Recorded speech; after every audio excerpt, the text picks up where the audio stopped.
आज हम सीखेंगे एक छोटा सा निबंध यानी मजमून। मेले में 1 घंटा। दीपावली की छुट्टियों में मैं अपनी बुआ के गांव गया था। उन दिनों वहां गांव के बाजार के पास एक मेला लगा था। इस तरह का बुआ जी मुझे वो मेला दिखाने ले गई। फूफा जी तथा उनके 2 बच्चे भी हमारे साथ थे। मेले का प्रवेश द्वार बहुत सुंदर था। मेले में तरह तरह की दुकानें थी। सभी दुकानों पर कपड़ों, चूड़ियों और खिलौनों की रौनक अनोखी थी।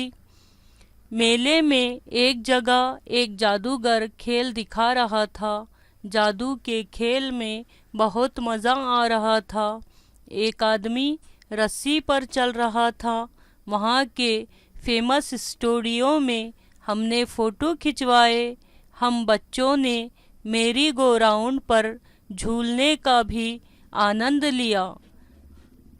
अब हमें भूख लगी थी। मिठाई की एक दुकान पर हमने गर्मा गर्म जलेबियाँ खाई। हमने चाट और पानी पूरी का भी स्वाद लिया। सचमुच गांव के उस मेले को देखने में पता ही न चला कि 1 घंटा कैसे बीत गया।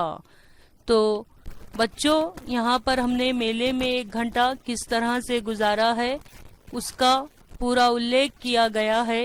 इसे अच्छी तरह पढ़िए और अपनी नोटबुक में लिखिए और मेले का मंजर, मेले का ये निबंध याद कीजिए।